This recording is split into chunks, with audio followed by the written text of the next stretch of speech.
अल्लाह ला इलाहा इल्ला हुवल हय्युल क़य्यूम जो आयतुल कुर्सी वारो अव्वल इस्म आज़म। इन इस्म आज़म खे काइनात में इंसानी मख़लूक़ात में राइज करणु ऐं उनजे हुकूमत खे जारी करणु, अला लहुल ख़ल्क़ वल अम्र, ख़ुदा जी ख़ालिकियत, ख़ुदा जी आमिरियत, जंहिं अल्लाह तबारक व तआला जो हय्य क़य्यूम जो जेको इस्म आहे, तो हय्य बमंज़िले आहे सूरत जी ऐं क़य्यूम बमंज़िले आहे मादे जी। हे जहान मादे ऐं सूरत खां ठहियल आहे। मादे जो क़याम क़य्यूम जी तजल्ली ते आहे ऐं सूरत जो तक़व्वुम हय्य जी तजल्ली ते आहे। त मादे ऐं सूरत जो क़याम अलाह ताला जी ॿिनि इस्मनि जे मथां रखियल आहे। इहे ॿई सिफ़तूं आहिनि अलाह जी। उहो अलाह जो ला इलाहा इल्ला हू, जंहिंजी ख़ालिकियत, जंहिंजी आमिरियत। ख़ालिकियत में ख़ुदा सां को शरीक कोन्हे, आमिरियत में बि अलाह ताला सां को शरीक कोन्हे। ख़ालिक़ अलाह, तीअं आमिर बि अलाह। माण्हू शिर्क सम्झो आहे, क़बर खे सजदो, पथर खे सजदो, झंडे ताबूत खे सजदो, हिन में शक आहे। अॻे इस्लामी दौलतूं हुयूं, इन क़िस्म जे शिर्क खां उहे रोकींदा। तंहिं वक़्त जा उलमा मुफ़स्सिरीन खे इहो मौक़ो मिलियो अहिड़े क़िस्म जे शिर्क जी मुखालफ़त कनि, बुतनि जी पूॼा वग़ैरह। दौलतूं इस्लामी हुयूं, तंहिं करे ॿिए क़िस्म जो शिर्क घटि नज़र ईंदो हो।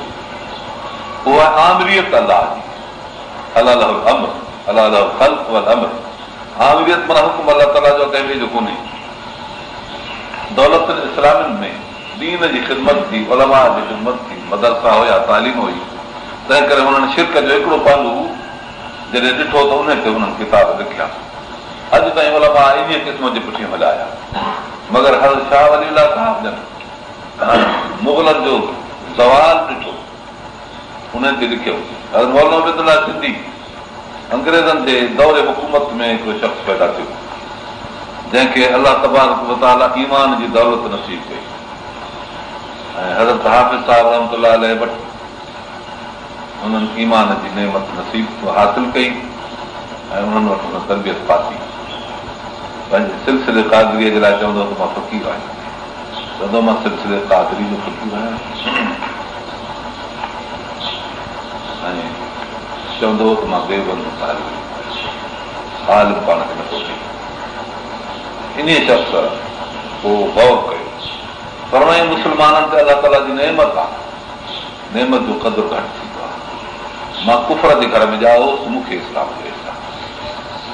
इस्लाम कुफर जे मुक़ाबले में छा थो ॾे? तव्हांखे उहा शइ बचपन खां मिलियल आहे, तव्हांखे क़दुरु न आहे। असांखे इस्लाम जो क़दुरु आहे। ऐं हय्य ऐं क़य्यूम जे तजलीअ जो जेको इहो तफ़सीर कयो अथनि, इहो मां पाण खां ॿुधो। हय्य बमंज़िले सूरत जे आहे, क़य्यूम बमंज़िले मादे जे आहे। हिन जे मथां बयान असां उसूल कुझु ॿुधाया आहिनि। मतिलबु त काइनात जो तालुक़ अलाह ताला जे हय्य क़य्यूम सां आहे। हिकिड़ो वजूद जी दौलत आहे, बक़ा जी, बक़ा जो तालुक़ क़य्यूम सां आहे, वजूद जो तालुक़ हय्य सां आहे। बहरहाल अहिड़ी इज्तिमाइयत हिननि ॾिठी जंहिंमें शिर्क हुयो। शिर्क फिल आमिरिया, अलाह जे अमर में शिर्क माना ग़ैर जो हुकुम मुल्क में हलाइणु ऐं उन खे ग़ैर जे हुकुम खे ॿियनि जो तस्लीम करणु। हलाईंदड़ मुशरिक, तस्लीम कंदड़ मुशरिक। अंग्रेज़नि इन शिर्क खे धड़ाधड़ हिन मुल्क में जारी कयो। उलमा किराम पंहिंजे तफ़सीरनि ऐं तालीम जे तरीक़े ते हुया, उहा पुराणी तालीम। तंहिं करे जिते वञिबो जिते बसि इहा ॻाल्हि हूंदी त बुतनि खे था पूॼनि, झंडे ताबूत खे था पूॼनि, ग़ैर लाइ जा नज़र नियाज़ था कनि, सभु ॻाल्हि थींदी आहे। बाक़ी इहो हिकिड़ो पासो। हेॾे छा इहो माण्हू ख़ुदि ॻाल्हि आहे, पंहिंजे कंहिं मुसीबत में अची ॾिसे थो त मुंहिंजो कमु नथो थिए, को झंडे जी पूजा थो करे, ताबूत जी पूजा थो करे, कबर ते पास थो पासे, हुन ते पर्दो चढ़ाए। इहो मजबूर माण्हू आहे। रब ताला जे हिकिड़ाई ऐं तौहीद ऐं तालीम ऐं कारसाज़ी जो हुनखे कोन ॾी।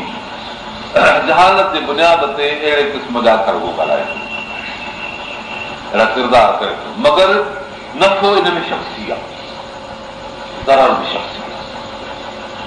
शख़्सी ऐं नफ़ो ऐं शख़्सी दरर इस्लाम में इन जो बचाव आहे, शक न आहे।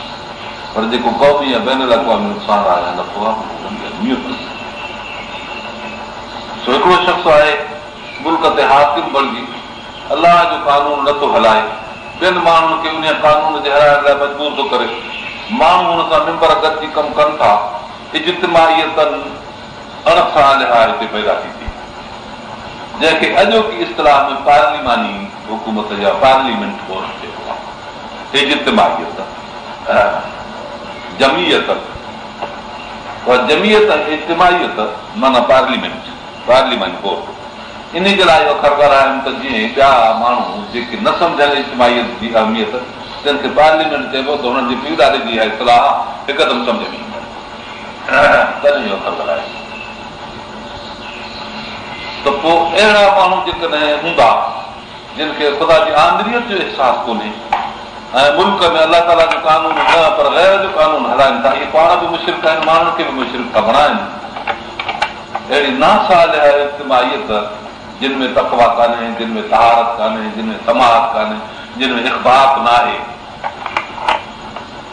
इहे माण्हू अदालत कीअं कंदा? रब ताला फरमाए थो त अलाह वली आमनू युखरिजुहुम मिनज़ ज़ुलमाति इला नूर, ऐं अलाह तबारक तआला उन्हनि खां बेज़ार आहे वल्लज़ीन कफ़रू औलियाहुम तागूत, ख़ुदा करे थो कढे। युखरिजुहुम मिनन नूर इला ज़ुलमात, इन नूर खां कढनि था, नूर तहारत जो, नूर सखावत जो ऐं नूर नियाज़मंदी जो, नूर अदालत जो। हे तागूती कुवतूं हुननि खे कढनि थियूं। यूरोप तागूती कुवत ताक़त आहे, हर मुल्क जे माण्हुनि खे इन नूर खां कढी परे ज़ुल्मात में थो आणे। अलाह ताला जी विलायत ऐं दोस्ती खां इहे माण्हू महरूम आहिनि। उलाइका असहाबुन नार हुम फ़ीहा ख़ालिदून।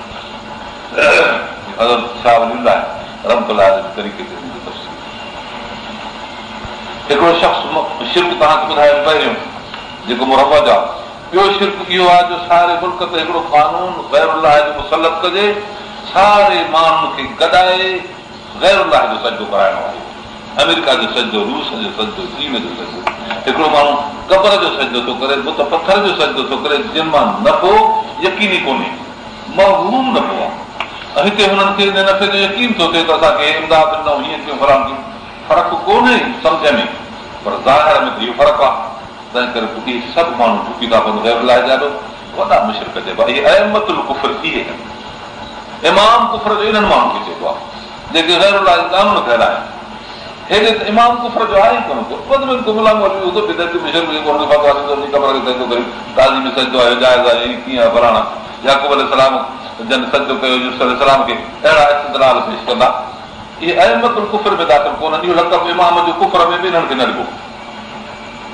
अइमतुल कुफ़्र हे आहिनि जेके गैरुल्लाह जे कानून हलाइनि था। गैर खे अहिड़नि अमेरिका, रूस, चीन वॾी ज़ाहिर ताक़तूं हुनजे आॾो उन्हनि जे क़वानीन जे हेठि झुकाइनि था। इहे मुशरिक वॾा आहिनि। जेको नबी अकरम सल्लल्लाहु अलैहि वसल्लम फरमाए था वमा अना मिनल मुशरिकीन क़ुल हाज़ी सबीली अदू इलल्लाह अना वमन इत्तबानी सुभानअल्लाह वमा अना मिनल मुशरिकीन में वॾो शिर्क इहो आहे जो फरमाइनि था त मां इहो मुशरिक न आहियां जो गैरुल्लाह जो कानून मञां। ला इलाहा इल्लल्लाह जी माना इहा आहे त बादशाही ख़ुदा जी आहे, ॿिए जी न आहे।